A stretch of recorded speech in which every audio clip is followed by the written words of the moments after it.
Hello and welcome to the Build with Bear Workshop. My name is Pat Bear. I'm here to build a model kit and hang out with all of you. I'm throwing the Bear Cave, the Lego, the Scythe, and the Tier 2 emote, which is me as a Super Saiyan, God Super Saiyan. It's the blue emote. If you are currently a subscriber, reply with those emotes. Put those emotes in the chat. If you are not currently a subscriber, you can say hi. You can use other people's emotes. You can be a lurker. Also, if you are a subscriber, you can also just say hi. You don't have to use emotes, like Lashbrook just used emotes. Welcome, Lashbrook. Happy to have you here. This is the intro portion of the stream. If you are new here, I am giving people time to be fashionably late to the stream. I'm going to explain a little what's going on. I'm going to talk out loud for a little while before we get into model kit building. We are working on the Star Build Strike Gundam. Hello to you. Welcome, Gull. Happy to have you here. Welcome to the old stream. Sorry, there's a tiny fruit fly within my eye line, and I know I'm not going to be able to catch it because I'm not good at that. But welcome. Yeah, so model kit building, hanging out. That's what's happening tonight. We're working on the Star Build Strike Gundam High Grade. It's a 2014 model kit that is basically a lot of the Strike Gundam, but with a little bit of like some like G Gundam kind of thrown in there a little bit, and really cool effects parts, which I'll show here. So we get some cool like wings made out of clear blue plastic, which is fantastic looking. I'm very happy about that. Kit from 2014, it's going to be fine. That's my predictions. Tonight's kit, going to be a fine build. I pretty much know how to build a strike. There will be some new parts on this kit. There will be some stickers that will be annoying to put on. But by 2014, they have started numbering the stickers instead of having it be something I can't read. I can just be like, oh, sticker number 1, great. And by numbers, I mean numbers that I can read. That's what I mean by that. Someday I will learn the kanji and katakana for numbers. That's just not going to happen like right now. Like I'm not going to figure that out by the end of the stream. You know, I mean, I can try, but I feel like that won't happen. But anyway, we got some cool clear parts. We also have some nice pink parts here for effects. Not just our beam sabers, but also some other colored parts. That'll spruce up this kit very nicely. It'll be real cool.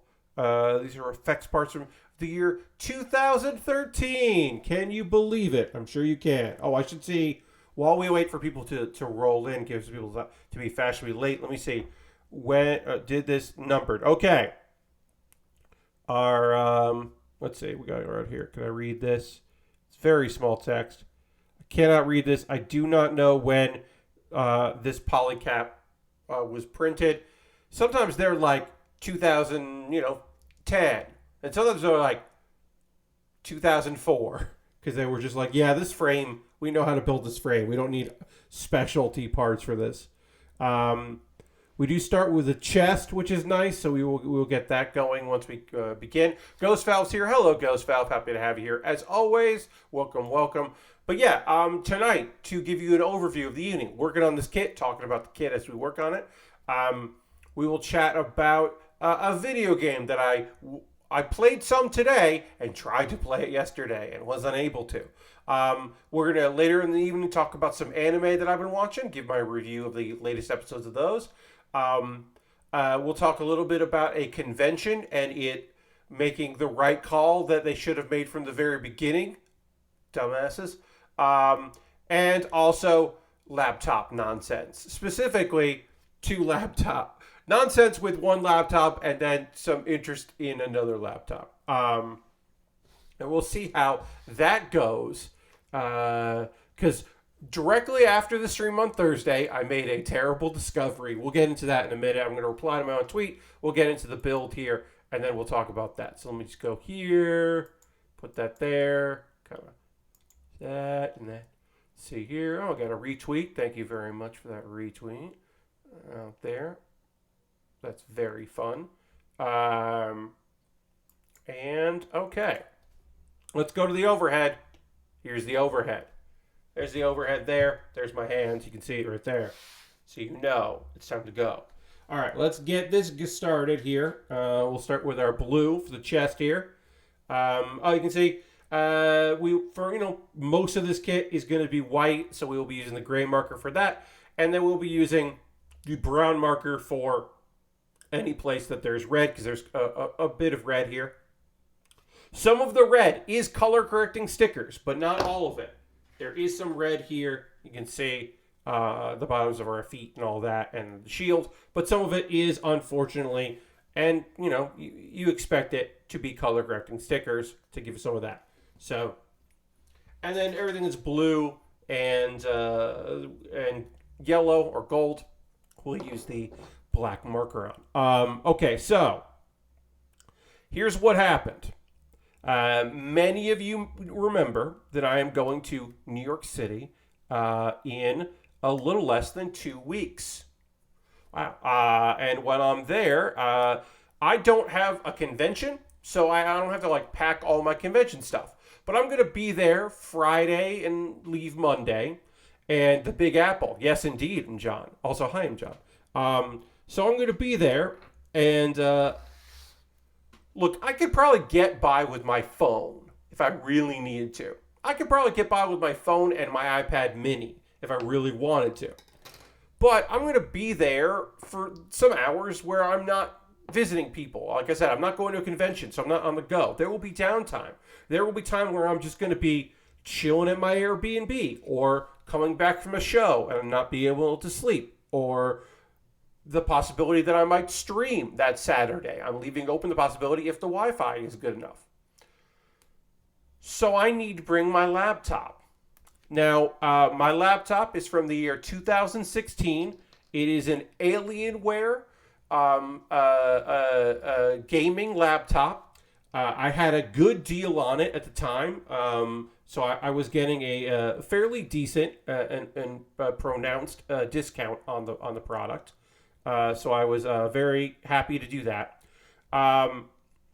and it was really heavy, and is really heavy. But the upside was it had native HDMI out. No adapter, no dongle, no connector to the USB-C or anything like that. No, you can just plug any old HDMI cable into the back of it, and that was great for being on the road, going to conventions, and also working in various theaters. Especially, 2019, I worked in 5 different theaters in New York. And I could walk into any of those theaters with my equipment and be fine. Last work conference, I had to bring a big old bag of dongles because no one had HDMI out anymore. Yes, I'm John. Exactly. So that's a thing that I have come across quite a bit. I remember I had my iPad mini has Lightning to HDMI adapter, right? And that works everywhere, except it didn't work with the projector at the Upright Citizens Brigade Theater, East Village, where I worked. So I couldn't ever use my iPad mini in an emergency as a backup. I could use my phone. My phone with that adapter worked. So I could plug my phone in and use that, but my iPad mini didn't. So having native HDMI was fantastic on that laptop. Was it heavy as hell? Yes. Could I run games on it? Also, yeah. And the screen was nice. It's 15 and a half inches, I want to say. But a good size screen, looked good. Again, 2016, so it's old by today's standards. But it served me well. The last time I used it was in December. I took it with me to PAX Unplugged because I had a panel and all that, and I need things to run. Blah, blah. There you go. No problem. Easy. Worked fine. Used it on the plane there. Used it in the conference. Used it in my Airbnb. Everything worked great. Brought it home. Put it back in the drawer. I don't use my laptop. Yes, John, you should. There's 2 things you should do. One, you should make sure it boots up. And the second one, we'll get to, that you should also check. And everyone should check this if you don't use your laptop regularly, like I wasn't. Because like I said, I used it in December, and then I don't know, probably in April I turned it on to go through all the updates. I plugged it in, made sure the battery was still good, downloaded a bunch of updates, for it. Got it up and going. Didn't upgrade it to Windows 11 because it can't. That kind of stuff. And then Thursday night, after stream on Thursday, I was like, you know what? I got to update this again. And I got to throw some stuff on there. So let me get on the network and throw some things on there. I got to update OBS, make sure that's up to date, and like build that. I'm going to get to that. Like I'm coming down from my stream on Thursday. It was a good stream. Had fun. Finished that Dragon Gundam. I'll get some work done. This will be good. And I pull the laptop out of the drawer that it's in. And I open it up. And I go to turn it on. And everything's fine. And then I go to use the trackpad. And the trackpad's not working great. And my hands feel weird on this keyboard. My palms feel weird. And that's when I notice that the top of the laptop case, and especially where the trackpad is you can see, and I can see into it. Mjan has already identified the problem, which is also the other thing you should look at for your laptop. Yes, we got battery bulge. So I unplugged it from the wall, flipped it open, grabbed my screwdriver, took the back plate off of it,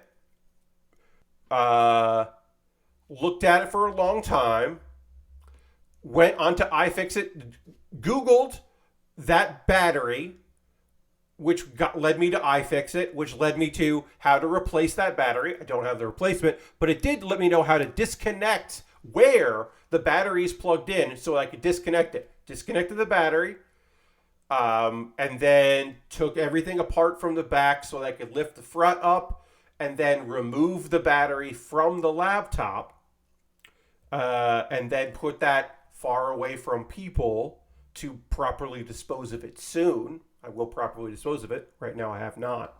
But it is now not near anything or anyone, and will not be in a problem. So, as I stated at the beginning of this conversation, I have to go on a trip. It's partially vacation, it's partially work stuff. I assumed it wasn't soldered on the motherboard like a modern MacBook. No, Mjan. This is replaceable. And that's the quandary. So I have 2 weeks, right? I'm not buying a new... First off, I'm not buying a new laptop the same year that I bought a new desktop. Right now, I am on my new desktop. I spent a lot of money on this computer. I'm not buying a new laptop in the next 2 weeks. I'm just not.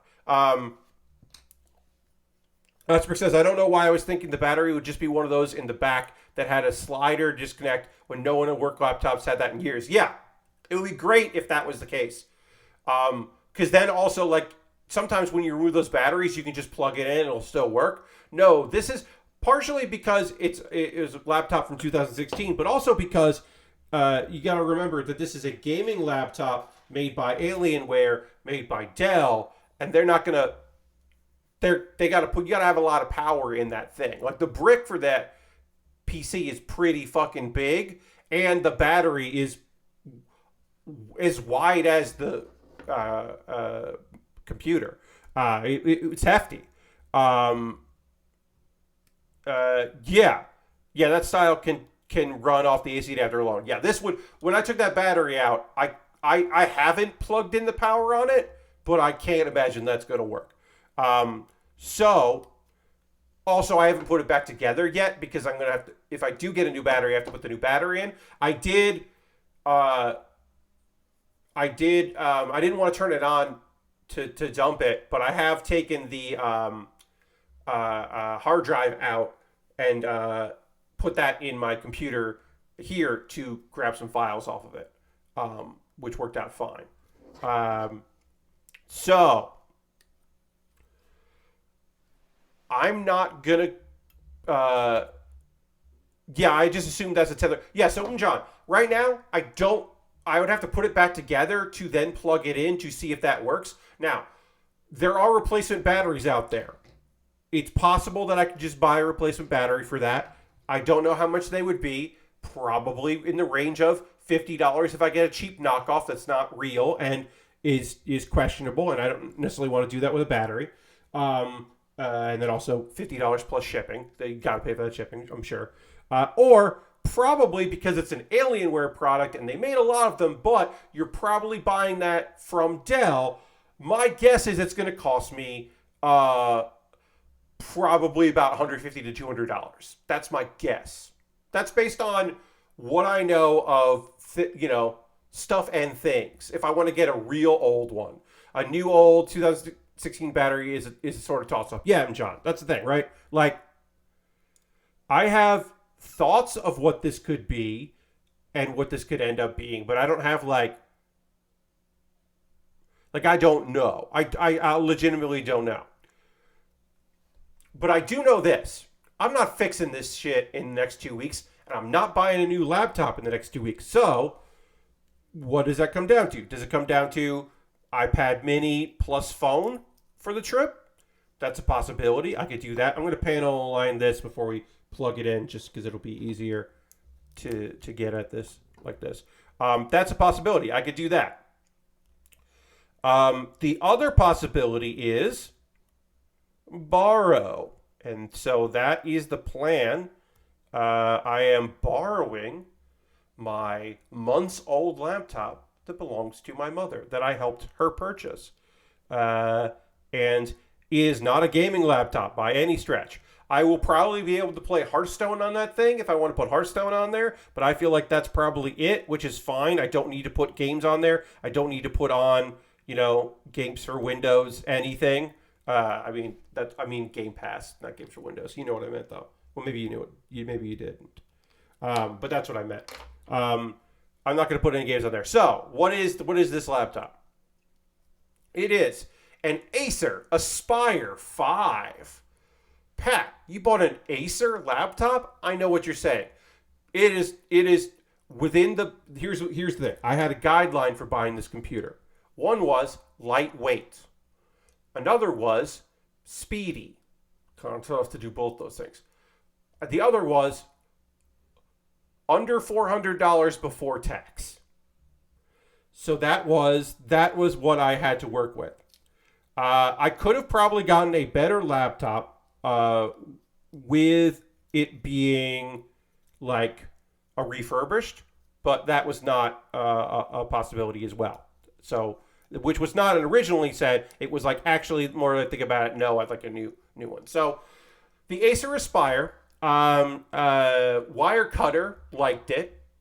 And it has, it's a 14-inch. The display is very nice.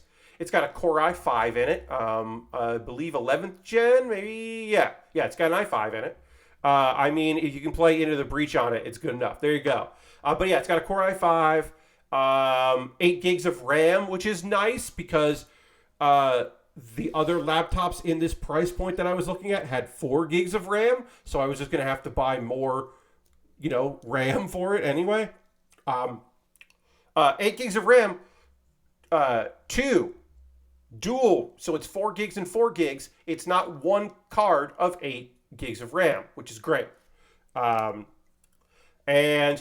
the biggest downside of this laptop for me, if it was my laptop, but not for someone, hey, welcome, Dirty. But since this is not my laptop, this is a laptop that I'm borrowing, is that its internal hard drive space is 256 gigabytes. So it's, but it's it's an SSD, but it's 256 gigabytes. That's part of the reason why. How is the video playback specs? John, I don't have that in front of me. It does. Also, hey, going back to what I was talking about earlier. We're done with the chest here, other than a little panel lining. It has native HDMI out. It's on the side. It's got USB-C and then 3 USB 3.0 and then 1 HDMI. Does not have a audio in and only has an audio out. So, but I do have a dongle, a USB to audio in and audio out, a headphone thing. so I can bring my headset with me, so I don't have to use the onboard. Does it have an onboard camera? It's a nice camera, better than the one I had in 2016. That camera was not good. Uh, um, so yeah, again, this is not going to be my new thing. This is the thing for the weekend. I really need to buy the mini HDMI dongle for this Surface at some point. Yeah, last programming, that's just nice to have. I have a USB C to HDMI dongle, and I have a Lightning to HDMI dongle. I also have a USB C to DVI dongle, which is nice to have, and I had to use on occasion where I have been in places like when I go to a con, like PAX. I know they want HDMI. They're probably gonna have the headphone jack cable to plug in. It's gonna be fine. Everything's gonna work. My laptop will work fine in there. But when I go to other places, when I've gone to other conventions, when I've gone to other theaters to work, I just have a big bag. One of my bags is full of adapters because you never know. Also, when I used to think I would do some recording and stuff, and I had my H4n with me, then I have a ton of adapters for that. Because if I'm recording my own panels on that, my camcorder that I'm going to record on, I have to have power cable for that, like extension cords for that, so I can plug in and a bunch of things. Like I don't have my tripod with me because I didn't take it with me. That's in New York. That's probably coming back with me because I have come to realize that I miss having a tripod, even a small one. I mean, I don't want to buy a new one, but I just want my good tripod to come back with me from New York. But yeah, I have all kinds of cables, HDMI cables, and I have USB micro and Mac, like the mini, and I've got that weird one, the weird square one, like USB A. I have one of those. Right now, it's currently in my parents' printer so that I can plug in my laptop to the printer because sometimes it doesn't like the wireless. Wireless printing sometimes doesn't work in the printer. So I have one of those. Because who knows when I'm going to need one of those. I don't think I ever will. Yeah, not all USB-C out dongles support the same resolutions and frame rates. It's dumb. Yes, that's why I have a bunch of different ones. For my last research years ago, it seems like I have to buy the official Microsoft one due to resolution on the Surface. Yes. I only know that cable from printers. Printers and some external CD burners, not CD drives. Like CD drives, you can get the ones that were off-fitted, that were meant for laptops. You can get those, and those are just USB 2.0. But the old ones that are burners, external burners, are sometimes use that cable. Also, very old soundboards, sound mixers. That's the HDMI out they have.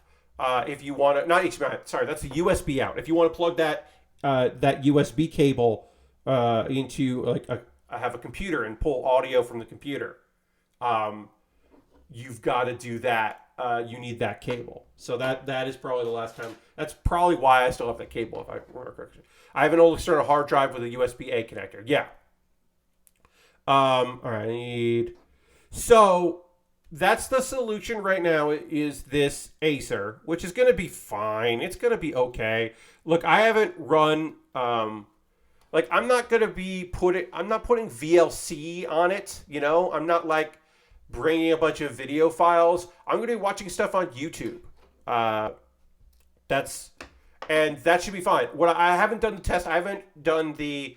It's got Windows 11. It's been recently updated. I actually haven't used Windows 11 before. It seems mostly the same, but there are a few things that I was like, wait, what's going on with this? But it's mostly the same. It wants to tell me the weather, and I don't want it to tell me the weather all the time. I don't care, but whatever. I'll figure that out.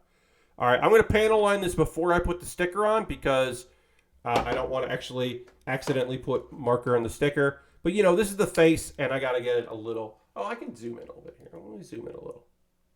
But, I can hit this here. the notches. But yeah, so that's what we're going right there. It is very lightweight, which I appreciate, and I'm happy about that because it's going to go in my backpack. And again, I'm not bringing all my gear. I'm not bringing a webcam. I'm just using the onboard one. I'm bringing my headphones, but that's mainly so that my Bluetooth headphones, which are these silly things, that means that I don't have to like disconnect this from my. Oh, sorry. Yeah. I don't have to disconnect these from my phone and then reconnect them to the laptop and back and forth. I just have the ability to. Headphones for that are there. So, John, the hope is yes. So Saturday, let me check the date here. The 27th, 2 Saturdays from tonight. My hope is that I will stream. It might not be the evening because I might have plans. It's TBD. I will post on Twitter, which is always probably the best way to know my schedule. I'll make an event on my Discord. When I get there on Friday, one of the things I'll do is test and see if I can stream on that Wi-Fi. I'll have OBS ready to go and all that, but so yeah, it won't be a build stream. It won't be like the last time I did that where I was in when I was staying in New York, but I was there for a few days before I moved here. After I moved out of my place, but before I came to South Carolina, I did a couple streams. I just did some Lego. And I think I only did 1 hour because the Wi-Fi was really bad there. I did one full stream and like a half stream. But yeah, so I'm guessing not travel cooking stream either. No, John, probably not. I mean, again, I'm only bringing the laptop. So I'll have decent audio because I'm going to use my headset. You may remember that before this was purchased off my wish list, which is fantastic. But I do have my headset there. I will be bringing that. And so I will have that and then the webcam. And that's just going to be like a check-in stream because like I won't even... There exists the possibility that there will be a TV in the room. I can't remember from photos. So I might be able to use the TV as a second monitor. But also I don't know from this laptop if that makes any sense for me to do. So I think I'm just going to be pretty basic and like, bring the laptop. I'm bringing the headset. It's nice to have big speakers anyway, or big headphones, I should say, to make sure that I'm not like bleeding out any audio. But yeah, the hope is sometime that Saturday. It might be earlier than normal. I hope I have plans Saturday night while I'm up there. That's what I'll say. I hope that I have plans on Saturday night and I have a show to do. So I'm not expecting to be at 9 p.m. to 11 p.m. Eastern, which is the normal one. John says, I'd be very interested in that Aspire can do HDMI out and video encoding through OBS. Yeah, that feels like I'm not even going to do a local recording of the OBS. I'm just going to download whatever the VOD and then download that and then upload that. Like I'm not even gonna risk a local recording. So I definitely don't want to like see if I can have a second monitor going like with HDMI. I'll bring an HDMI cable just to like, I don't know, maybe hook up the Aspire to a TV so I can use like a better screen. Like maybe I think that's like most likely what I would be doing. All right, so there's going to be a sticker on the back of this. Where does this go? Okay, that goes like that. It's the face. It's a very Gundam face. But yeah, so that is the big like weird news is the possible death of my laptop. Who knows? My old laptop. Like I said, I don't want to buy a new laptop this year, but I also do need a laptop eventually. I can't just keep borrowing this. Like, it's very kind of my mom for that. She's going to use my iPad mini. And she also has she has, what's the name of the Amazon thing? She's got the, my dad has a Kindle. She's got a tablet. She also uses the Kindle. And Is it Fire? Is it the Amazon Fire? I just, no one said that. Fire tablet. Yes, I'm John. Thank you. Yeah, she's got a Fire tablet, so like, she'll be okay for a weekend. That's the plan. All right, we got a tiny, tiny back sticker here that I have no idea if I'm going to be able to apply this properly. We got a tiny back sticker. Eventually, we got to put on a tiny front sticker as well. But this back sticker is teeny tiny and no one will see it. So if it doesn't work, I'm going to feel okay about it. There it is. Yeah, so it'll all work out. And again, I'm not worried about replacing this battery in the next 2 weeks. I can't worry about that. I've got my own, like, oh, I'm traveling. Oh, I'm going to, I'm going back to a familiar place, but it's still unfamiliar. Oh, like, is all my stuff in my storage unit okay? Is my storage unit, it's indoor space and whatever, like, oh, is my stuff going to be all right in there? Like, can I find everything I need easily? I'm going to have to, like, tear some stuff out and be in the way. Like, there's a lot of, like, hey, I've reached out. Some people I've reached out to haven't reached out back to me or replied. Do they want to talk to me? Do they want to see me? Am I going to be able to do a show? Is anyone interested in me doing a show? Like, there's, like, a lot of bullshit that I'm, like, dealing with. Besides the idea of, like, amping myself up for travel again, because I have not been on a plane since December. Am I going to go, this is going to be okay? If they're going to work out. Like, are people going to give me shit for wearing a mask all the time? Like, all this stuff is kind of rattling in me. And I don't need to also be worried about a laptop. Because I did have somebody go like, you could probably get by with it. It's like, no, I'm not bringing this laptop on a plane right now. What are you talking about? Growing up, my mom was the only person in the house with the patience and the care to put stickers on the Legos. And damn, she was a pro at it. Nice. Oh, I forgot to do the front sticker. No, I did the front sticker. I did. That wasn't bad. We're working on the crown there. Yeah, I love doing Lego stickers because the Lego decals, you can fix your mistakes. Speaking of fixing your mistakes, the band it is supposedly shipped today. I got like a shipping notice, but it didn't leave Gundam Planet's warehouse till today. The official Bandai part separator, the plastic part separator, has shipped.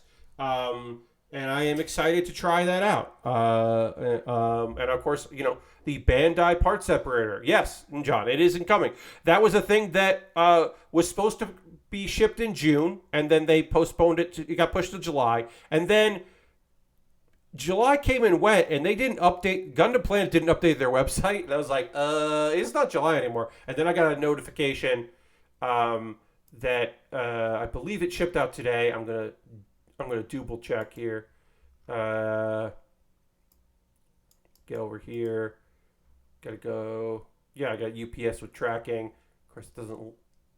Their email gives me the tracking code, but not a link to USPS tracking. Great. Got it. Put this in. Booyah. Track it. Let me know. All right, it departed a USPS facility. It has left New Jersey. It left today at 11:40 a.m. So a few days from now, it's coming from New Jersey. So should be here. So yeah, I'm going to be able to try that out. I will let you know, and we'll use it on stream. We'll separate some parts. I might grab a kit that I don't particularly care too much about and kind of fiddle around with it. But yeah, I'm looking forward to seeing how that shit works. We'll take a gander at it. That's coming in the mail this month. I will be getting some model kits in the mail, which will be good. The Heavy Arms Custom. That's not what we just built. That's not This is the Heavy Arms Custom. It is the revision of the Heavy Arms, the TV version, where instead of a single barrel gun, it's a double barrel gun, but it's only one double barrel. So we're getting that. I am taking the safeties off of this here and trying to make it sharp because I like the look of that. So I am taking these off here. Just using a blade to kind of trim it. Trim these down. Could use wire cutters for this instead of my blades, but that's fine. Just to make it a little sharper, a little less family friendly. And then we're going to panel line it now.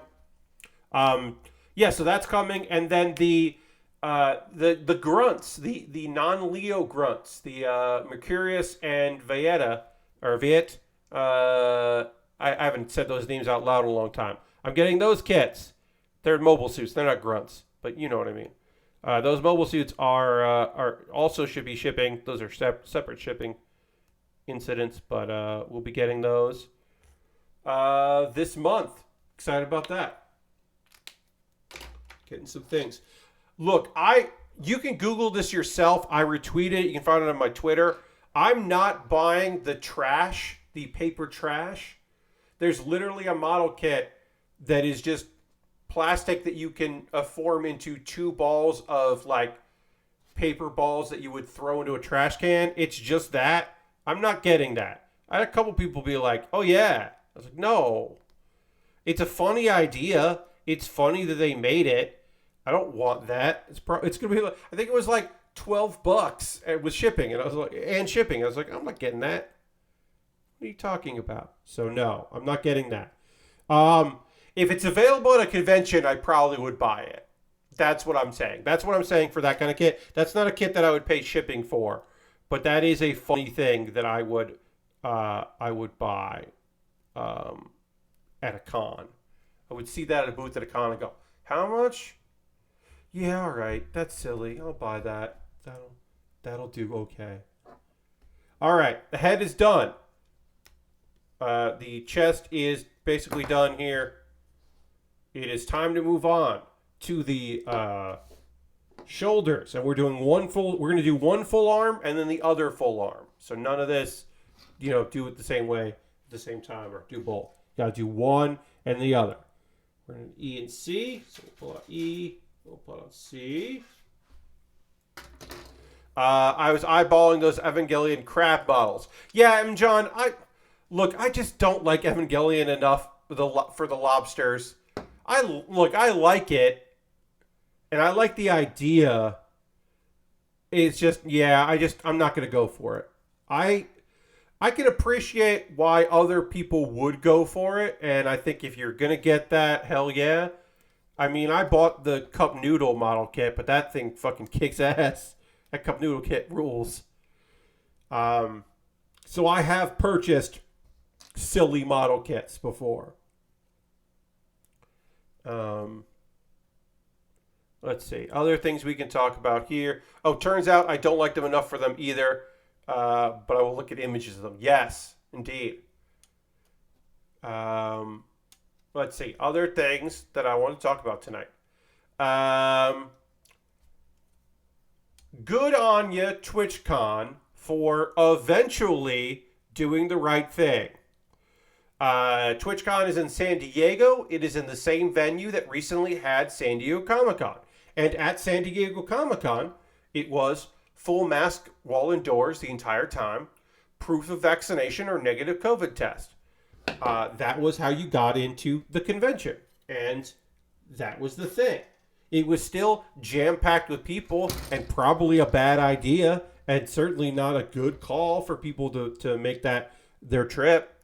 But still, they were at the very least doing some sort of safety. Now, it was announced for San Diego, the TwitchCon in San Diego, that they were not having a mask mandate. They were encouraging masks, but no mask mandate and no need to prove that you've been vaccinated. Hey, Lord Crashington. So this was San Diego. This was a TwitchCon. There was a bunch of people got fucking pissed off about that. And there were people who were like, look, I'm not going to this, but creators that I like are going to this. And there are a lot of people, and like some creators can't really say no to that trip. At this point, yes, I should say Lashbrook, that this was put out before the most recent CDC guidelines. But even then, their guidelines, they're not, like, obviously, in this case, in many cases, like, liability does not, like, really what they're doing here is, because they fucking caved on it, right? Now, negative COVID test or vaccination is required. Masks all the time while indoors. They went for it. They went for it. They did whatever. They quote unquote caved. They listened to the outspoken people. We saw that a friend of the stream, Mary Kish, tweeted about how, like, thank you for people making their voice heard and using the messaging things. There's Twitch has the thing that you can go and have your voice heard, and basically it's the same thing as what's the equivalent of, like, a petition. It's basically like a petition thing, and how that's easier than, or that response works better than just tweeting about it. But tweeting also helped get the word out that, hey, if you want to sign this thing, hey, especially if you're going and whatever, and you will be masking up anyway, and let people know. So to me, this is very clear. Like, again, have I talked to Mary about this? No.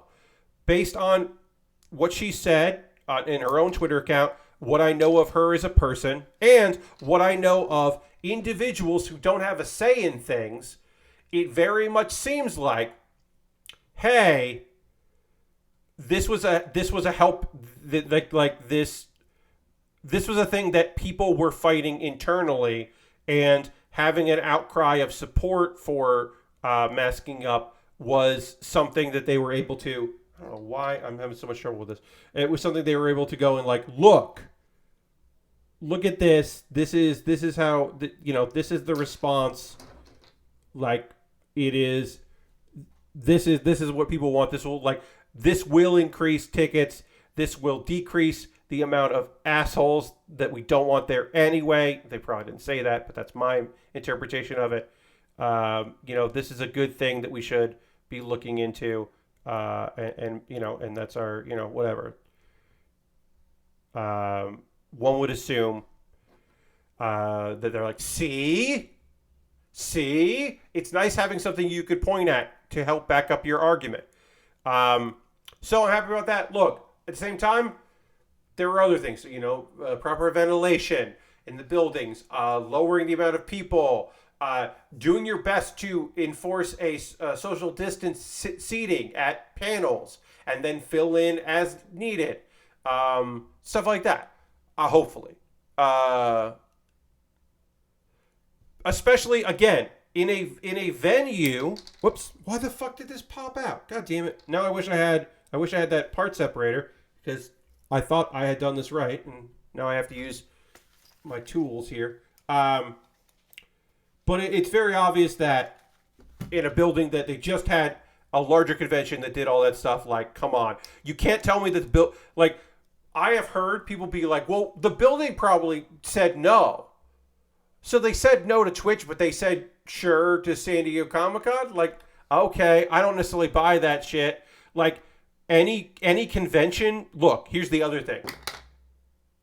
Venues will bend over backwards for people because they need those guarantees. Like, they need people to be like, yeah, we're doing your event. And if that means enforcing that shit, sure. They don't give a shit about that. They will do it if it means that they get that money, they get that guarantee. They'll be happy to do it. So again, shitty that it wasn't in the cards from the very beginning. Good on them for doing it. Eventually being pressured into doing it. You shouldn't have to pressure them into doing it. I keep bringing back this. I'm not going to get super into Wrestle Queerdom again, because that shit was a fantastic show marred by a lot of bullshit around it. But one of the things that was fucking cool as hell to see on that show was people distancing themselves from each other in the live audience and not everyone, but the majority of people wearing masks. Now, you did have to show proof of vaccination to enter, or a negative COVID test. So you did have to do that to get into the venue, but you didn't have to wear a mask once inside. And but a lot of people did, and that was nice to see, because I watch a lot of audiences at wrestling shows that are not. And I will be masked at House of Glory, and I'm sure that I will be given shit for it by random people I don't care about. But I'm certainly going to do it. There's no way I wouldn't. Okay, so this has been fucking driving me crazy, and this has been very frustrating, and I don't know why this isn't working right. So I am I'm loving that. It's one of those things where I'm like, there exist several possibilities. I'm doing it wrong. This never fit well. There's a secret way to do it that I don't know about. Maybe I just need to trim the plastic a little bit, because it's a little like, it got cut off the sprue wrong. Like, there's a bunch of different ways that this could go. Tell people giving you shit about masks to fuck off. Indeed, John, I'm going to allow that. Yeah. I live in Texas and have yet to be confronted about wearing masks. Nice, Lashberg. I get a lot of looks here in, I don't go a lot of places in general. The grocery store used to be the last haven of people wearing masks, then eventually they stopped. But that used to be like the last place you would see a lot of people wear masks, and it's very rare to see it. I don't run into a lot of shit, but I'm certainly aware that it could. All right, let me also real quick make sure this is 7 and 6. Do I have 7 and 6 here on E?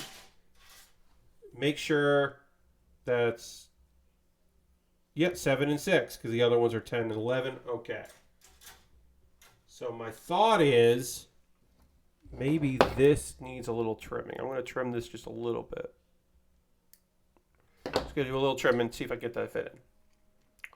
I've had to fly a bit recently for work and family, and no one has said anything to me. Some looks, but I don't really care. Yeah.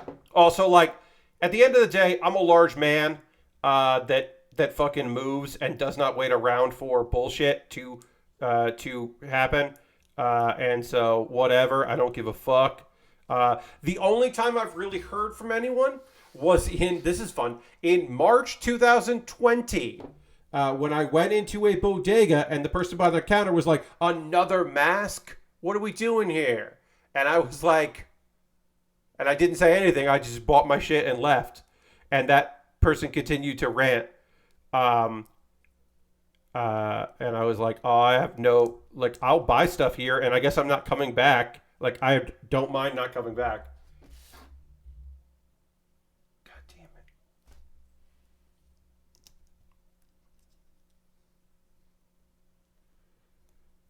it. The answer is I'm doing it wrong. I didn't understand how this part was supposed to go in. And now I finally understood it. So when I do the other one, it will be no problem. Same bodega owner complained about no one is coming back to buy stuff. Yeah, I mean, like, I didn't go back to that bodega. I mean, it wasn't in my neighborhood, but I certainly wasn't going to go back there. I bought my stuff and got out. Like, don't give me shit. I got compliments. Well, because I was wearing the N95 or the KN95 at PAX Unplugged, and then I had my cloth ones over it because I have one with skulls on it that's pretty fun. It's got a little piece of metal in the front so it can bend over my nose. I've got the Gundam Savior one. I got a couple. I got a couple that I like the look of, and so I got some compliments on that. All right, I finally got this together. Again, when I do the other one, hopefully it won't be a goddamn nightmare. We do have to put stickers on this shit. I got through all that. Now I got to put a bunch of stickers on that. And then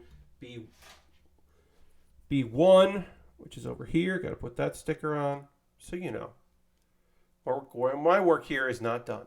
I had someone asking me for help a few months ago get close to me and ask why I was wearing a mask. And then sheepishly act like they were concerned about the heat, even though I'd still be hot either way. Yeah, I mean, like, It's one of those things you're just like, look, it's going to be uncomfortable.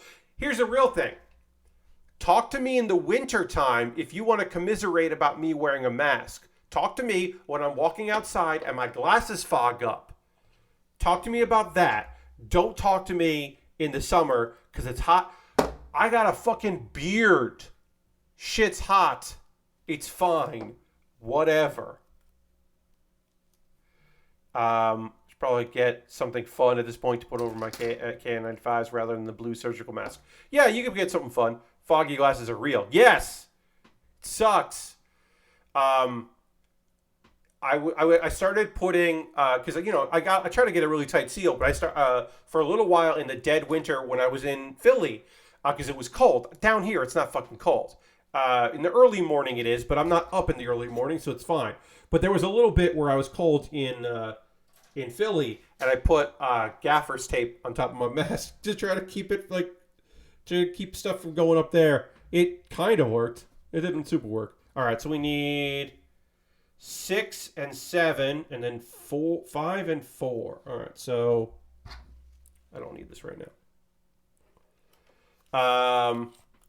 Let's see. Is there anything else? We will talk at the very end of the stream about some games, and I'll talk about Arcade Paradise is a game that I have purchased and not played yet. I cannot tell you if it is good or not, but I have friends who like shit like this. It is your parents own a laundromat, and you have been and you have been basically tasked with turning it into a proper arcade. And you buy arcade machines, and part of it is playing the arcade games that you buy, and that for whatever reason gives you credits or something to do other things. I don't know. It looks neat. It's a fun idea.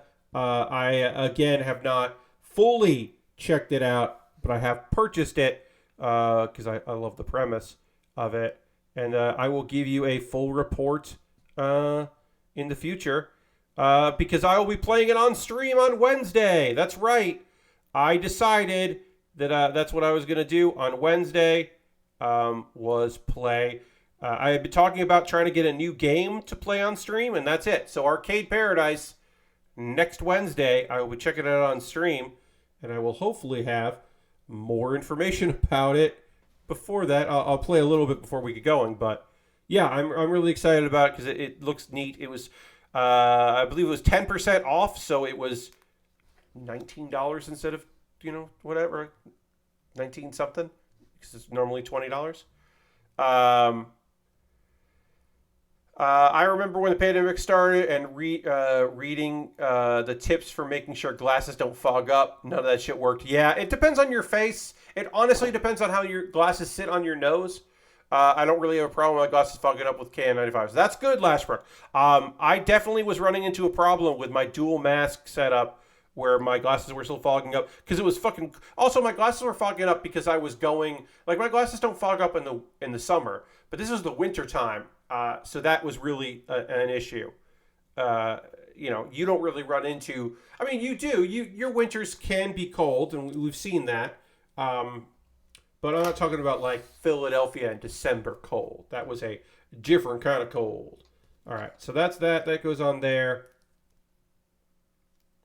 And then that slides in here. Slide in.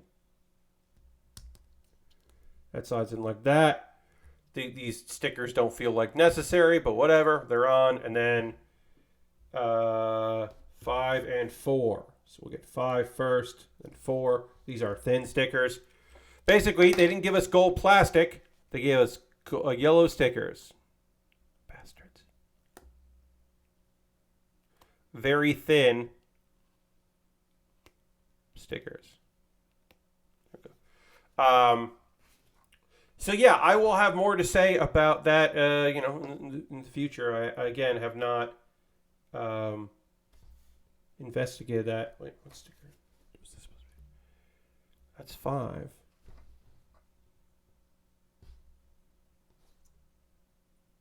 Okay. Oh, okay. Oops.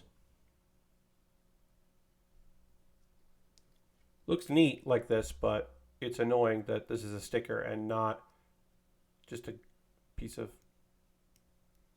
plastic. It's annoying. I describe that as annoying. All right, let's get the other one on. The other side here. Number 4. And of course, we got some anime conversation coming up in a minute or two. But we will, the usual. We gotta talk anime. It's not right.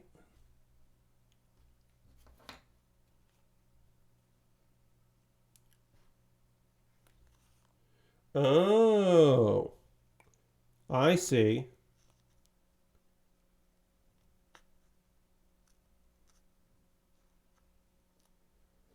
Pulled the wrong one out. I fucked up, and now I'm fixing it. Hooray!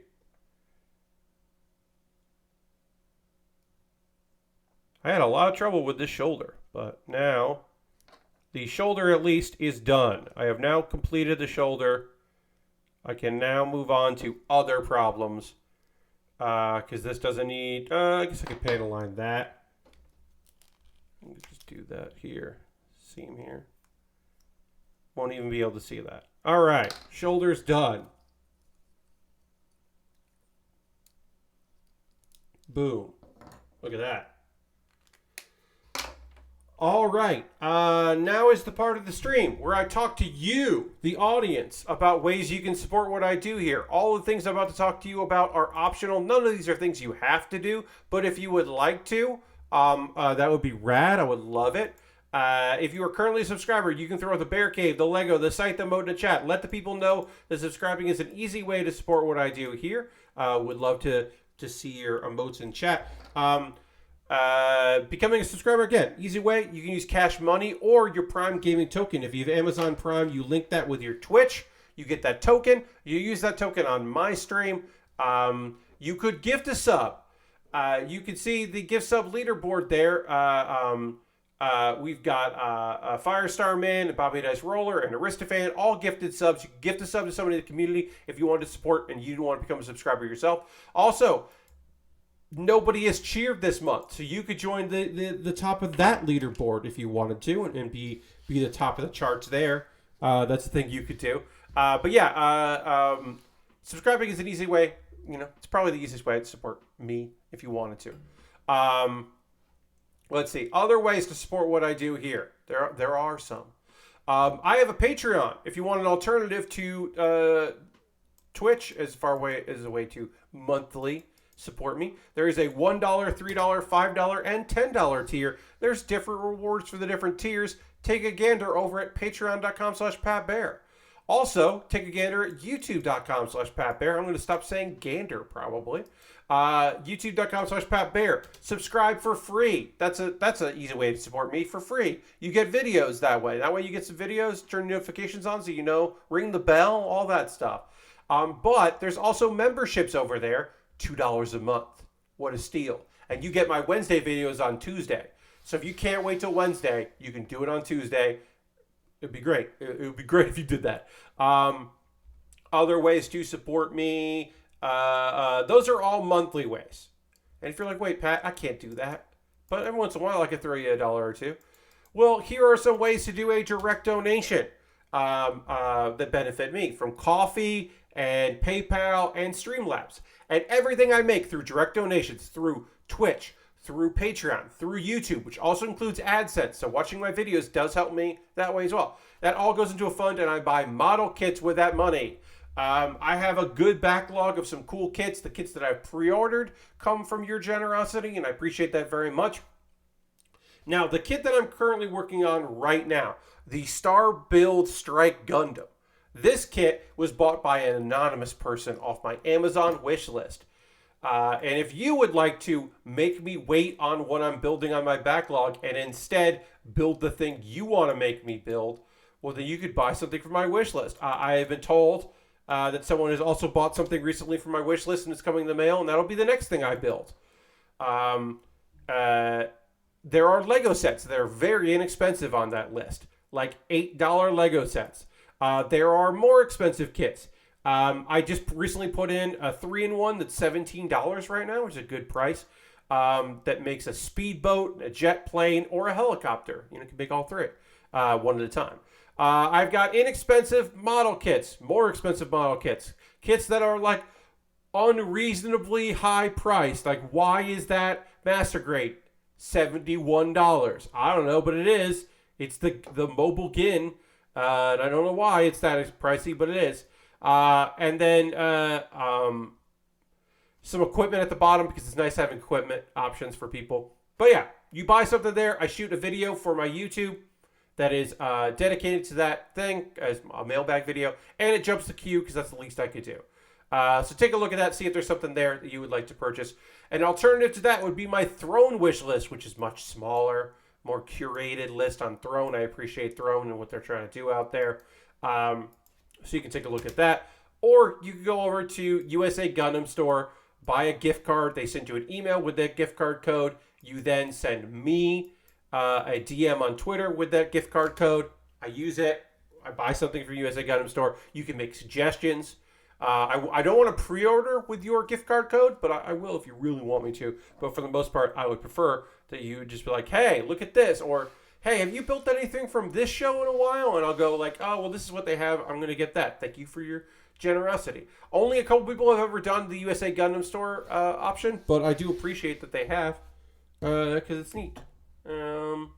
Let's see. A way to support me for free is to join my Discord. I post build photos at the end of every stream. People post stuff they're working on. It's really nice. We'll get back to building in just a minute. Just bear with me for a couple more minutes here. Speaking of videos, I'll have a new Pat Baer's Anime Club up on Monday, but the current Pat Baer's Anime Club is about weird manga premises. So check out those weird manga premises. One's going to be an anime next year, and it's fucking odd. Sorry, I got it. It's odd that a manga about someone that got reincarnated as a vending machine is gonna be an actual anime. But that's happening. And then Do You Remembaer is my ongoing video series where every week I read an article online, try to remember everything from that article, and then hopefully in an entertaining and educational manner, talk to you about what I read there and try to remember as much as I can. And in this one, I looked at the 80s British milk campaign called Milk's Got a Lot of Bottle, which is a reference to Cockney slang about being real strong and determined. Milk's got a lot of bottle. It's just fun to say. Sometimes it's just that. I saw that on Wikipedia and like hitting the random button, and I was like, that's what I do sometimes. I just hit the random button, and I was like, Milk's got a lot of bottle.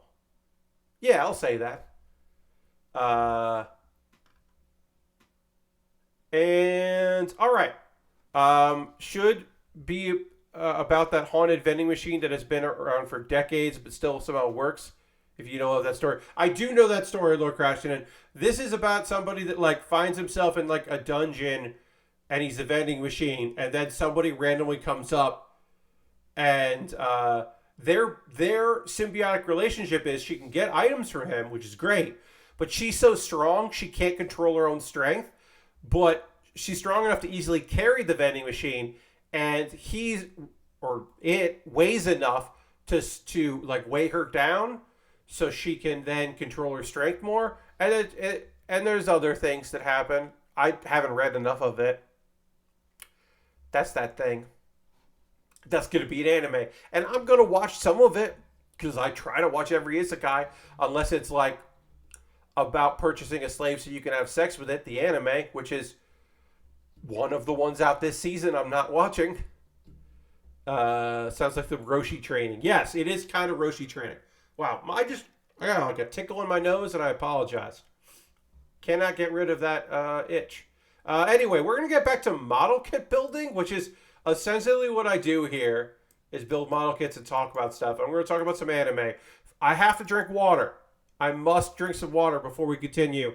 So I'm going to drink some water, and then we're going to get back to building, and we'll do it dramatically.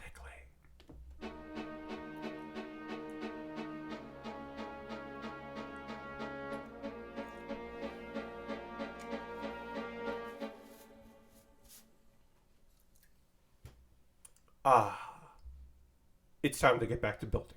It's time to build an arm. No stickers on. Well, there's no apologies. Sorry.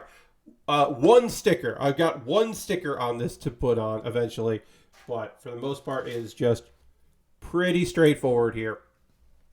And now I'm going to tell you about the anime that I have been watching the last 2 days. I'll talk about Teppen, Laughing Till You Cry, and Black Summoner. The last episode of Teppen, Laughing Till You Cry, they accidentally demolished the house that they were staying in, the dormitory they were staying in, so they have to leave for a while, and the owner sends them to a training camp, which from the outside just looks like an onsen, like an inn with like an outdoor bath. It is run by a woman who, Barbara, not Barbara, Barbara, which is, and they're like, that's an interesting name. She's like, before I was a comedian, I worked in a salon. And they're like, oh, barber. Okay. Which is like, oh, I'm glad they spelled it out because I did not get that at first. Anyway, the lead focus characters in this episode are the Akudare Kingdom, a name that I still have not been able to understand what the reference is to. But I do know that their whole fucking thing is that they are a comedy group that exists to help further promote the area they're from, Ibaraki, which is not a well-known area. And that is kind of the joke, is that the people are like, oh, I don't know. Well, what are they famous for? And it's like, oh, we have this thing. And everything they're famous for is like weird. Like they're famous for like a joke gag manga that nobody reads, that kind of thing. Like, because it's set there, so of course they love it. It's that kind of thing. Anyway, this episode was not my favorite. I'll say that. It becomes very clear that there is a curse. There's an evil curse happening, and bad things are happening to everybody, and they have to figure it out. And they got to break the curse. And apparently, breaking the curse is by making everyone laugh. Laughter will break the curse, which is very convenient since they're comedians. But the audience they have to make laugh are all wearing weird masks, and they try to explain it away, but it doesn't really work as an explanation. Now, you and I can both figure out, oh, okay, there's no curse. This is all a thing being portrayed by the woman that runs this, because it's trying to give them like a rough crowd and make them take comedy seriously, because it was described as a training camp, but they haven't done any training. And you're right, that is what's happening here. There's some good goofs that happen. There is a thing where they're like, oh, well, a guy died here, and that's why it's cursed, and you have to like decipher his a message that he left behind. And the message that he left behind, for whatever reason, one of the characters in Young YY raps it, and I'm like, did they not have a good reason to have that character rap? They had to invent one, because the voice actress that can do that can legitimately rap, and they must have just wanted to have a excuse for her to rap, is all I can kind of gather. Because this show exists. I've talked about this, I believe, on the stream, that Teppen, Laughing Till You Cry, exists because the characters in the group Young YY are a fictional Manza group, and they're all three of them are voice actresses that were working together on another anime, and started doing a YouTube channel as these characters, and then they were like, let's make an anime based on this, and we'll like, there are 15 girls in the show. Every girl in that is from the same agency. And theoretically, if any of these characters broke out, they would have their own show or their own tour stuff or whatever. Like, it is clearly they are looking to make this like a whole fucking thing. Anyway, they figure out the curse isn't real. They figure out who did it, as I said. Excuse me. It turns out that guy that they said died from suicide, he never died, but it is her lost love, and he returns because he's also been weird and hanging out and being a weirdo. And then by the end of it, Akadari Kingdom tells some jokes in front of the crowd who are wearing weird masks still for some reason, and they laugh and everything's okay. Because if you do a bad job in front of those audiences, you get kicked out of the house. And so far, no one has been kicked out of the house, and I feel like no one will, because if they kicked any of these characters out of the house, then they wouldn't be able to be in the show. So that's my big guess, is that we're going to get to 12 episodes of the series or whatever, and there will be no conclusion. No one will win and move on, is my guess.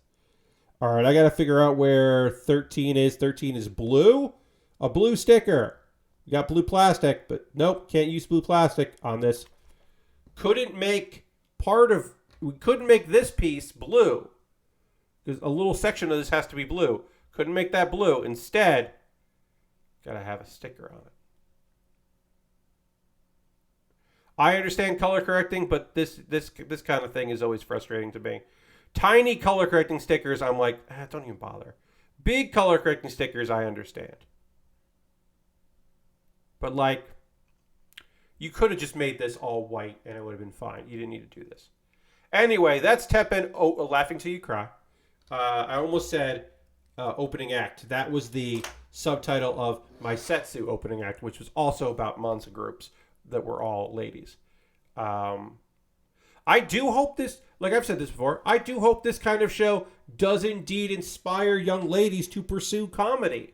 Because I think that would fucking kick ass. If there was a run on, like all lady comedy duos and trios, I think that would be kick ass. I would hope. I don't know. I don't know how the show is doing in Japan.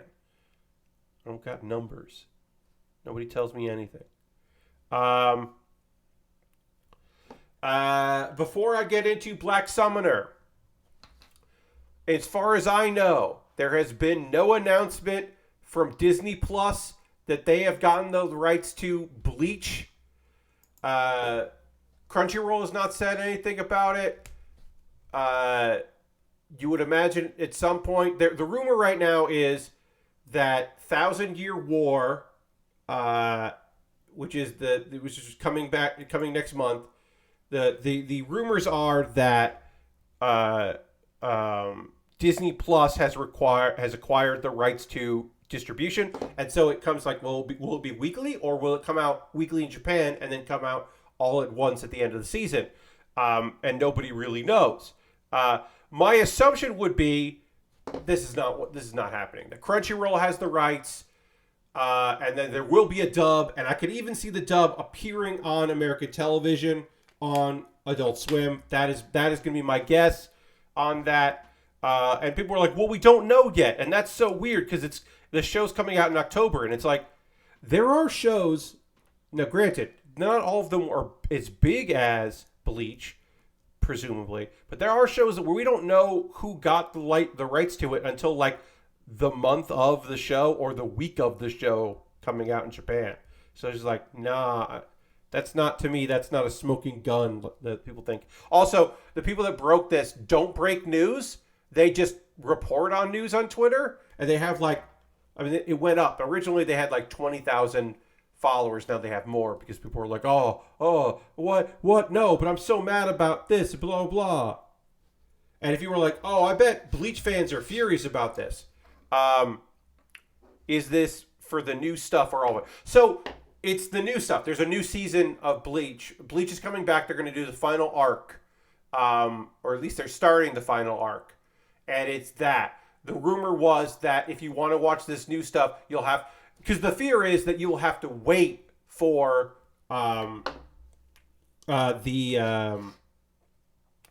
you would have to wait for the whole season to be over, and then it would all come out and you could marathon it, and it wouldn't be weekly, because that is kind of what they're doing with their properties, as far as I know. So people are freaked out about that. But honestly, the things that Bleach fans are the most mad about is that Viz has been celebrating their 20 years of Bleach, the manga. oh, the 20th anniversary of Bleach. We're doing all this stuff. And we've got people who love anime talking about Bleach. One of the people who loves anime talking about Bleach is ProZD, Sungwon Cho, who, like, is a big, like, is a voice actor that is also known on the internet and is a presenter and can, like, do a bunch of shit. And we've got him. And people were like, but he hates Bleach because he made jokes about Bleach before. He's made he fucked up because he made comedy jokes about Bleach. And if you are the kind of person that cares so much about a show that you would tweet and be mad, basically, Viz hiring ProZD is a slap in the face to dozens of people, apparently, who take that shit seriously. So, like, they don't even have time to be mad about Disney Plus. They're still mad about a live stream celebration that nobody fucking watched. Very fun. There's nothing funny about Bleach. You're right. A shonen that has comedy in it. I wonder if this was just the announcement for country CR doesn't cover something. Last word. That's also possible. It's also possible that Disney Plus, I don't think Disney is going to license that anime in just a couple countries, but also that's possible. Again, this is also just like a rumor, and I should say, I don't have any proof that it isn't the truth. I don't have any insider information. I can't tell you that, like, I know Crunchyroll has this shit. Viz, here, I do know this. In the United States, Viz is the company that has distribution of any kind of shit for Bleach. So, Viz would have had to license it out to a streaming service, right? And they could have licensed it out to Disney Plus instead of Crunchyroll / Funimation. It feels weird for them not to do that. It feels odd for them to go with Disney Plus. But also, Shaman King is on Netflix, which is not the same thing, but it is a reboot of a known, series that existed. It certainly wasn't to the level. That shit has happened, but it to me it does feel odd. It feels like an odd thing to think that's what's going to happen there. Yes, there is anime there. Summertime something. There was a Death Game on an island anime that they didn't put out weekly on Disney Plus. There's been a few other things. There was something about a ship full of people that are hunting dragons to eat the dragons, and that seemed like not terrible. I did not watch it, but that seemed not bad. That seemed like something that I might watch at some point. I don't have Disney Plus, so fuck that. But that did seem like something that I was like, oh, that's kind of interesting. All right, so does this have to slide on over, or does this? No, that's ready. That has to slide down. It makes a snap noise that I don't like. I remember that about the Strike Gundam. Not the perfect strike, but the regular strike. That it does make that snapping noise. All right, we got most of the arm done here. Let's get the hands, and then we'll be ready to move on to the other, everyone's favorite parts, the shoulder. There's a Star Wars anime anthology. Yes, there is. All right. Now I'm going to talk to you about Black Clover. I got distracted talking about that because I forgot that I hadn't finished talking about Black Clover. This episode was fine. Sorry, not Black Clover. Black Summoner. This episode was fine. We're getting to know... We got some plot stuff going on here. We're kind of getting to know our new character. Now, this is a series about a dude that he summons monsters. He's got a Death Knight. He's got a big slime. He has a contract to eventually be able to summon a goddess, the goddess of reincarnation.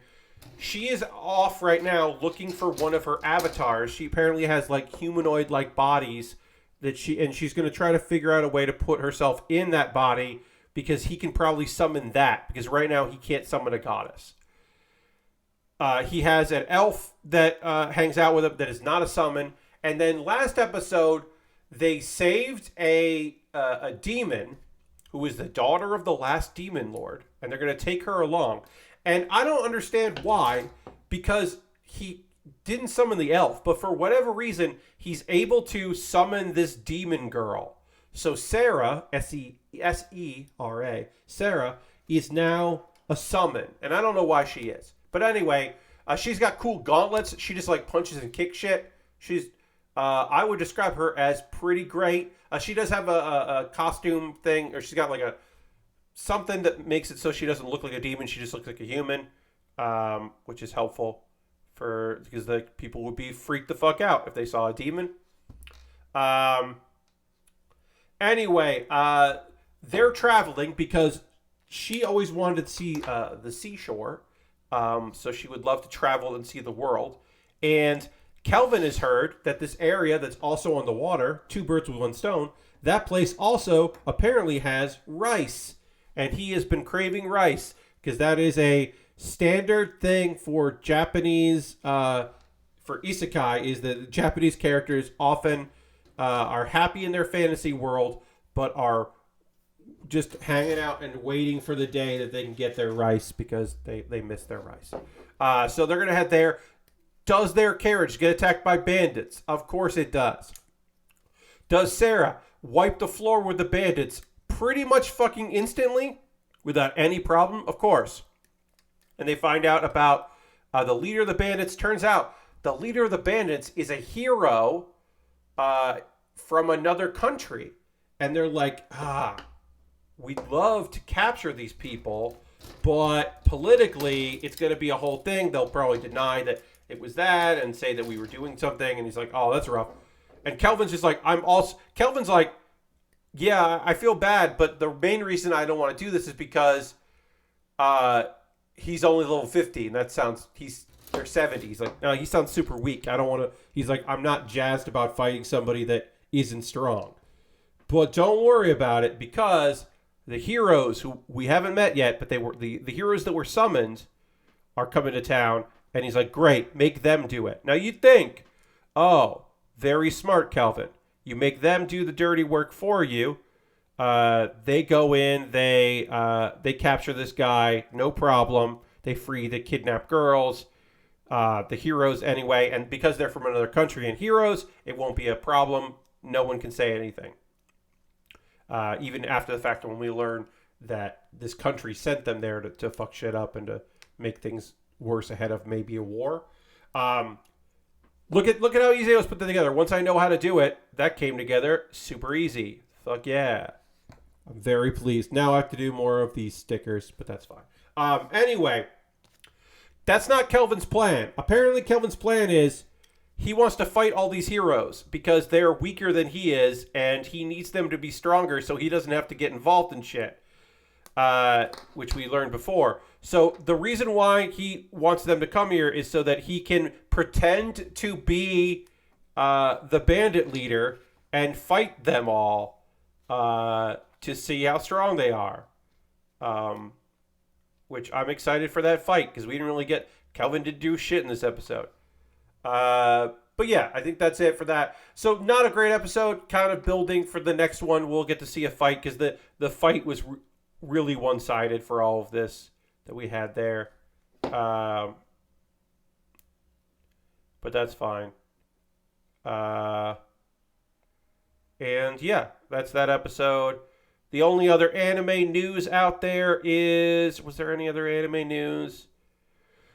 Studio Trigger announced that they are doing an adaptation of I think I've talked about this, Dungeon Meshi, and they're doing an adaptation of, or they're doing season 2 of Panty and Stocking with Garter Belt. Season 1 was a Gainax production. Some of the people at Trigger, the founders of that, were at Gainax. It makes sense that they would be doing that project, but also Dungeon Meshi is like pretty cool, and I would hate for it to be like overly horny and bad because of the crew that is working on it. So hopefully we get the non-horny team over at Studio Trigger for that.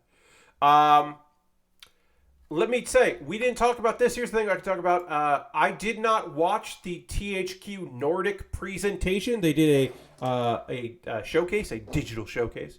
But I do have a write-up about it, so I can... Oh, I need one. That's what I need. So I can kind of talk about that. I did watch all the trailers. I just didn't watch the thing. There's a new Alone in the Dark. They're going to do another Alone in the Dark. It is the writer of Amnesia, Dark Descent, and Soma, and that's cool. And they're doing, it's going to be Southern Gothic, and that also is cool. I don't play horror games, but I want Alone in the Dark fans to have a good Alone in the Dark. That sounds cool for them. Tempest Rising, look, whatever. Recreation with a W, like a wreck, like a car wreck. It's an arcade racer. The studio that is working on it, I can't remember their name, but they like came out of Criterion, and their last few games have been bad. So again, I forget the studio name. My apologies, I can't remember their studio. But I do know that I did not enjoy the watching people play their last games. Lashbrick says it's a Trackmania. So that could be interesting. Other people could be doing that, certainly. And we'll see. We'll see how that goes. Let's see. Space for Sale. I'm interested. This is the one that they announced that I'm most interested in, probably. You are a property developer turning planets into homes for aliens. And it's a house flipper.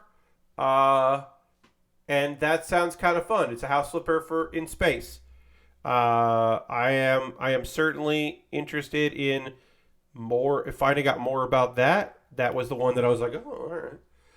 Destroy All Humans 2. I feel like there have been more than 2 Destroy All Humans games is my feeling. I think that is my big. Maybe there haven't. It just feels like there have been. I don't care about Destroy All Humans. Sorry. My apologies. If that's the one you're like, hell yeah, Pat. I'm sorry. They're remaking Gothic, which is a 2000s action RPG that I don't remember. So I don't think I played it. It's a medieval fantasy. Jagged Alliance 3. I feel like there have been more than 3 Jagged Alliance games, but this is the numbered one, and I'm like, meh. Anyway, Jagged Alliance 3, catch it. That's fine. I liked some top-down shit like that. And then Outcast 2, I'm not interested about. Knights of Honor 2, not interested about. SpongeBob SquarePants, The Cosmic Shake. They were touting it as like a spiritual successor to like the SpongeBob game that people like, even though it has nothing to do with it and not made by the same people, and also not a sequel or a spiritual sequel. It's just another SpongeBob game. So I was like, don't say that. Words mean things. It felt like a very European showing. Yeah, I would agree with that statement. That it did feel very like, here are the games that you may never hear of again because we wouldn't talk about it at E3. But here you go. We're very excited for the copies we're going to sell in certain countries of these titles. Again, we're THQ Nordic. We were an early embrace. They are Nordic indeed. And then here's a name that they need to change because you can't call this. You can call this this game this. You shouldn't. A strategy game set during the Crusades, which is an interesting idea that I don't dislike. I don't know if I'm interested in playing it, but I don't dislike the premise. That's kind of cool. It's called The Valiant. There's already a video game called Valorant. Valorant and The Valiant sound too similar, Don't call your game The Valiant.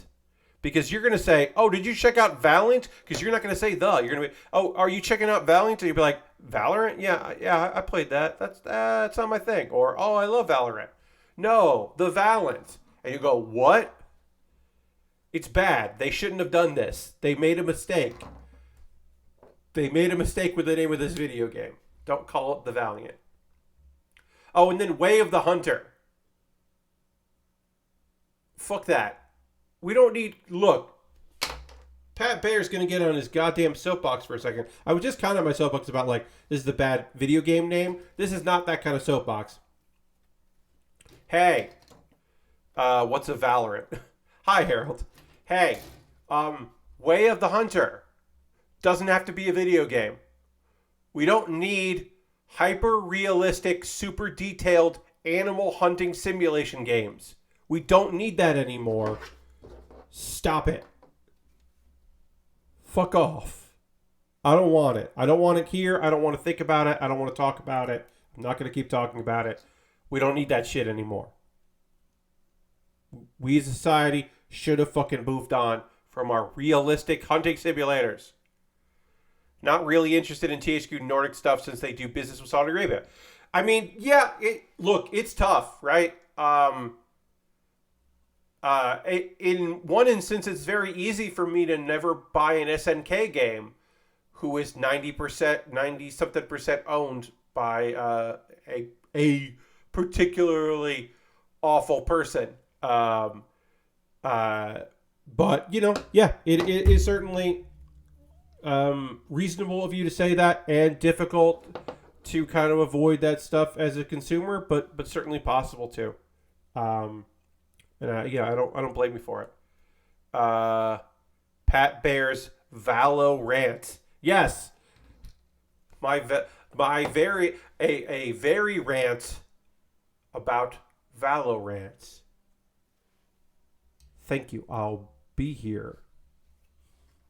I'm gonna take this piece off here because we've got enough time to finish this other arm. I think we'll have enough time to do that. That way we'll have the head and the chest and the arms done. Hell yeah. But yeah, like I don't give a big shit about this. There were a couple things in there. Like I said, I'm kind of interested in space for sale. That seems like kind of a fun idea. Recreation. If a bunch of people are playing Recreation that I know, I could see myself getting into it maybe. But I don't know. That would probably be a deep sale thing. Now, again, as far as video games that I have been playing, I wanted to play, I was going to play a little bit of the very fun video game that everyone's talking about, Rumbleverse. I wanted to play Rumbleverse yesterday. My thought was, I'm going to play Rumbleverse while I watch wrestling, because there's 3 hours of wrestling between SmackDown, WWE SmackDown, and AEW Rampage. I got 3 hours. I'm going to play some goddamn several hours. I'm going to get several fucking hours in of playing Rumbleverse. I got like 15 minutes of Rumbleverse in on Friday, and I got a little bit in today. It is in some ways, good problem to have. And in other ways, it is a inexcusable problem to have, but they feel in downtime wrestling with a wrestling game. Indeed, Lord Crashington. Their servers have just gotten hit. It is very hard to matchmake. It is very hard to get into to log in. They've been trying to work on that. Now, is that negligence? I don't know. Is that not understand, like this is like the first time of this kind of magnitude of this game, and there's a difference between like matchmaking for a fighting game and matchmaking for this kind of game? I don't know. The curse of success in some ways, yes. And I want to go and, I'm not going to do it, but in a certain Discord that I belong to, when that game came out, a lot of people were looking at, there are no metrics, right? And here's the thing.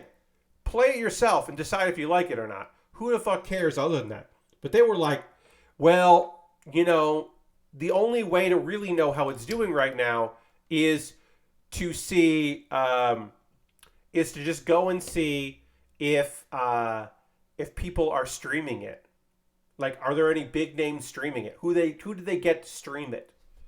The answer is that Kind of Funny did it on Friday, and there were some people streaming it on Thursday. But it was like, you can see the concurrence of people watching and how many people are streaming it, and it's like, well, one, school, like some kids are in school right now, and two, who the fuck cares how many people are streaming it? Do you like it? Is it fun? And then, because I kind of wanted to reply, be like, well, apparently some people are playing it because they're running into fucking problems. Now, again, I wanted to play this today. I did not get the chance to do that as much as I would have liked. I look forward to playing more of it in the future. I will keep trying. I will say I played a lot of Multiverses, and that game still whips ass. That game is still really fun. I'm kind of getting out of... goddamn fruit fly. I'm kind of falling out of love with Batman. Yeah, Lord Crashton, I think it's high demand. I hope it is, and I hope it's not just like issues and with and they're just running into a lot of problems with it. I'm hoping that it is a demand issue. Anyway, I'm kind of falling out of love with Batman in that game, not in general. I still love Batman, don't get me wrong. But in the game, I'm kind of falling out of love with Batman. But Shaggy is still my number one. I did play a little bit of 2-player with a friend, and Velma is a fantastic support character. So I guess I'm just going down the Scooby-Doo route with Shaggy main and Velma support. But Velma can just kind of like run away from all the shit and like mix things up, makes things get weird. And I like that with Velma. What have y'all been playing? What have you been watching? Again, Arcade Paradise is a game that I have purchased and I have not checked out yet. I will. We are going to do it on a stream on a Wednesday, but I'm probably going to play it before that because I want to get a sense of the game. And if I want to, no more Batman, I think. But yeah, I want to get a sense of how that game works and see if I want to start from the beginning or have a save where I've done some stuff. I think that might be actually good for that game. But I want to check it out. But yeah, what are you playing? What are you watching? What are you into right now? Anime-wise, that I'm not talking about every stream, I'll tell you that I tried to watch the second season of Devil is a Part-Timer. And there are two problems. One is they introduced a baby character. And I was like, oh, come on. And two, the animation is bad. Oof. Somehow, the sequel, after all these years, looks worse than the original. And it's not just like, oh, they cut some corners with the CGI. I'm like, no. They cut some corners with the fucking animation. It is an ugly-looking series that animates poorly. And that's awful because people were so excited about having another season of this. There was a lot of hype coming into it, and it's a big bummer because it's just fucking really hard to watch. Marty says, I've been playing Kingdom New Lands and Dead by Daylight. I just finished the Near Future route and 10-10 no notes. Actually, the crafting sucks. So, 10 out of 10, one note, boo the crafting. Lashbrook says, I just finished the Near Future route. Lashbrook is the one saying that. So, great. Thank you, Lashbrook. John is almost 2/3 done with Zeta Gundam and almost finished with Live Alive. Oh, nice. I hope you're having a good time with Live Alive. I've heard very good things about that. I never played it back in the day, and I don't have any necessarily plans to play it right now. John is finishing up the Near Future route. I watched both Predator 1 and 2, says Lord Grashton, which were pretty good, while still not being as good as Prey. Prey just gets the Predator stuff more quickly. So, I mean, you have to live in a... Like, here's the thing, right? Prey can't do that without... Like, obviously, Prey works because of the Predator taking its goddamn time. Also, Prey is out to do something different than what the Predator is doing. Because the Predator kind of doesn't... You understand why some people are rooting for the Predator. Because those guys kind of all suck ass. Like, there's a couple dudes in there that aren't bad. But most of those dudes suck shit. And so you're kind of rooting for the Predator. And the Prey is going for a different route. And obviously it's a different time, different era. It's the first one. Predator 2 I do like because they're like, hey, future LA. We're just going to like... Now, do I like the gangs? And all of these stereotypes amidst the gang violence in there? No, I don't enjoy that about Predator 2. But I do like the scenery chewing in Predator 2. I enjoy the scenery chewing in Predator 2. I think that's very fun and very nonsensical and a good time. So I can appreciate that. But I also understand that it's not a very good movie. You finished the Crocodile arc in One Piece. About 900 episodes to go. Wow. Yeah, you got a lot left if you're on Crocodile. Good luck. I think there's some filler nonsense after Alabaster. Though Predator 1 and 2 are based around the stuff that kind of racist hallmarks of their time. Yes. Yeah, there's a lot of that. But also Danny Glover earns his paycheck in Predator 2. The Zeta. Yeah, the Zeta rules. Double Zeta, I've never finished Double Zeta. I decided I did not enjoy it, and I stopped watching it. It's one of the few Universal Century series that I never completed. I just did not enjoy it. I did really like Zeta. But yeah, Double Zeta just did not do it for me. But your mileage may vary. Yes, Danny Glover is just a cop with zero. Danny Glover is just like, I gotta deal with this stuff, and I gotta deal with this stuff, and I gotta do it. What's this thing now? Oh, and this weird federal government group. Just fucking let me, I got a gun. I'm gonna take care of this. And then he's like, oh, I'm in over my head. I wish I had backup that wasn't dumbasses. Yes. Yeah. Prey fucking rule. I might watch Prey again. I still have my friend's Hulu login. I might get me some Prey action again. I don't know. Haven't decided yet. I want to see what my crew that watches stuff. I don't know. Actually, I would bring it up. We might watch a replay of the GCW show that's happening. I might end up watching a replay of that with some people. I haven't brought it up. I don't know if anyone bought it. But if somebody did, I would watch that tonight. But yeah, I don't know what I'm going to watch this evening, so maybe I'll watch Prey again. When I heard there was a Prey TV show, I thought it was based off the Bethesda game. I was surprised. Yeah, no.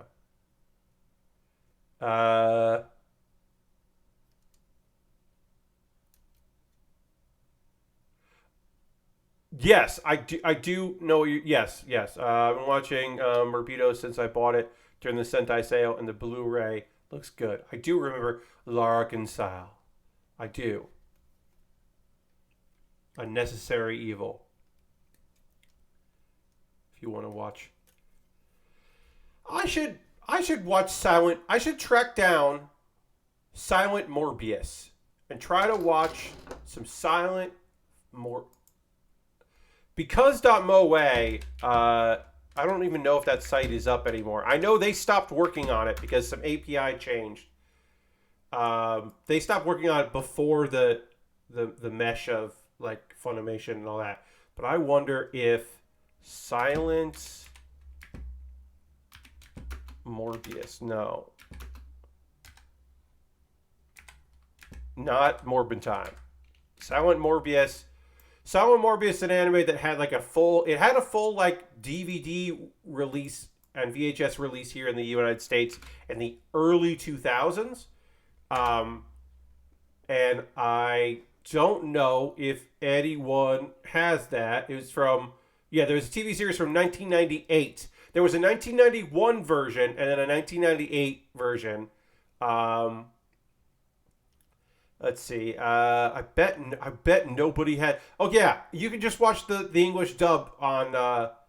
The English dub is on YouTube. So generally, when like the first result is a video from 4 years ago, episode one was uploaded 4 years ago. My assumption is nobody's got that license, or is active about that license.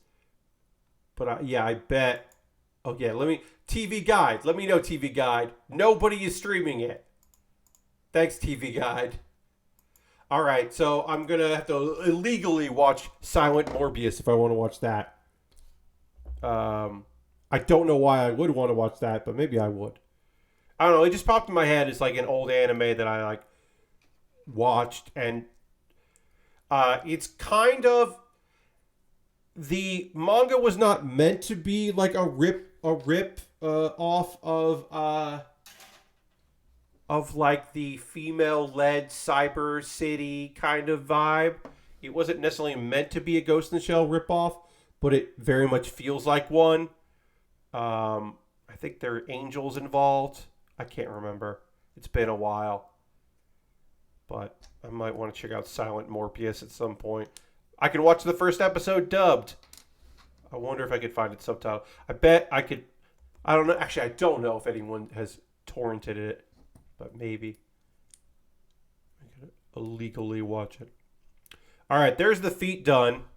We'll panel line that real quick. I just decided to do that because these feet were 3 pieces and no stickers. So it would be very easy for me to panel line it. My next stream will be on Monday. We will be working on the feet here. The legs. We finished the feet, so we're gonna work on the legs, which also includes stickers, and the waist. This kit does come with its own stand, which is kind of fun. So I do like that. I like it when it comes. I like when a kit comes with a stand, its own weird stand. It's a weird design, but we'll build that. We might finish this. I don't think we're going to finish this up because it does have a lot of effect parts and weapons. I feel like we'll finish this on Thursday and then start the Rising Gundam because that should have arrived. That was bought off my Amazon wish list.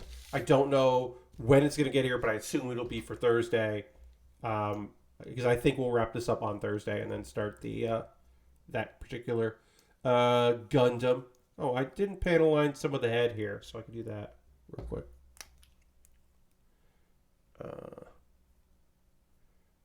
And yeah, this is coming together. This is a pretty easy build. Again, it does have effects parts, so that's why I don't think legs, waist, backpack, weapon. I don't remember if there's a backpack on this, but yeah, I don't think we're gonna finish this up. Yeah, there's a shield, so I don't think we're gonna finish this up on Monday, but Thursday for sure. Right now, what's gonna happen though is we're gonna go raid. We have finished the stream for tonight, so the last thing for us to do is go hang out with somebody in the community, find somebody who's doing some awesome things. So I'm going to do that right now, and we'll go and hang out with them and see what's up. Sometimes they're model kit builders, rarely are there, because most of the model kit builders I know stream before I do. So we won't be able to go hang out with a model kit builder.